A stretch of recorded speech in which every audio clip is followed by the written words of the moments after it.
Situated on Casey Key is a home that feels like Tuscany, Italy. The home is appropriately named Villa Toscana. The interesting thing about Tuscan design is that the front of the home is quite simple. And you'll notice as you came in the driveway, the front of the home is very plain. A little bit of a detail of columns and arches and a gate through the front door. But as you enter the space, you find something quite different. And it opens up to a courtyard. So if this were 17th century Tuscany, it would be an open air courtyard, and you would have ridden your horse in and dismounted right in the center of the home. And then when you move through the space and go to the outside, you find that the rear of the home opens up to the gardens and becomes much more formal. You have very large terraces opening to the pool. Everything is facing the garden, and it's all about the garden space once you're outside. When you enter the home through the iron gates and heavy mesquite doors, you're greeted by a magnificent stone fireplace and natural stone columns.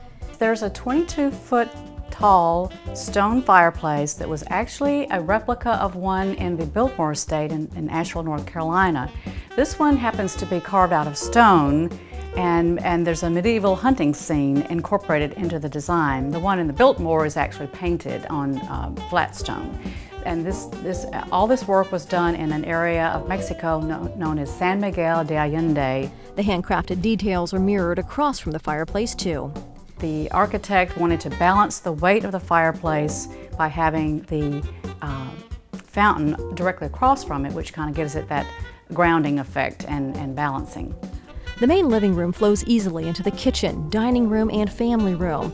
The home is designed for easy flow. In the kitchen, there is Walker's Zanger tile on the walls and countertops, more in keeping with that Tuscan feel. Also stenciled beams, just like you would find in an old Tuscan country kitchen. Also on the main floor, guest quarters and the library. Yes, you've got it set up so that you've got one downstairs guest suite and a nice library with built-in cabinets and hand-carved wood, very interesting designs. And then upstairs are your guest suites on the south side of the home, and then the master suite and another office area on the north wing. As you go upstairs, you have loggias where you get views of the bay and the Gulf. You literally have the Gulf of Mexico as your front yard, and if you look right straight through, you'll see the bay. And so the little Sarasota Bay becomes your backyard. So it's a very nice feeling of having a Gulf to Bay property on the Key. This is about an acre and a third, and the frontage of the property is 150 feet, so it's a very, very wide property. Great boating water. There's a dock. You've got for the beach side, there's a wooden walkover. It's a tri-level walkover, so you can go out and sit and enjoy the sunsets or walk the beach. Very, very nicely laid out.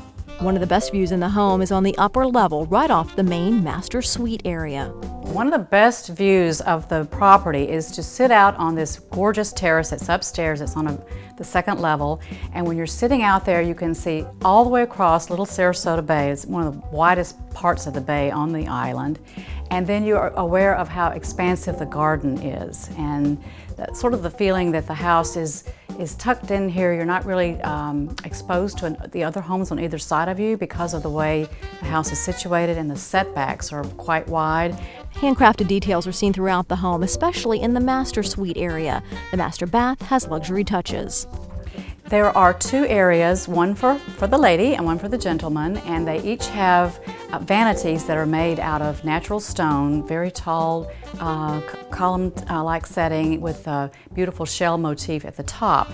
And then the basins are actually made of German silver, so they're quite elegant and a little bit different from what you normally see. Also unique in the master suite area, the dressing room.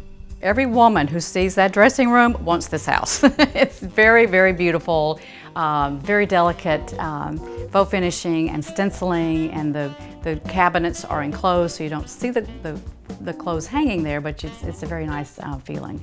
The outside of the home and the gardens are particularly important and impressive. As you'll see from the lush landscaping, it's very mature, it's very Selby Garden-like. In fact, the former director of Selby Gardens called this her Selby 2 when she visited the estate. The home has a total of 9,000 square feet, including all the terraces, with 4 ensuite baths. A touch of old-world Tuscany right on Casey Key. There will be an open house where you can experience Villa Toscana Sunday, August 22nd from 1 until 4. It's offered for $5.2 million. Contact Deborah Beecham at Michael Saunders & Company for more information.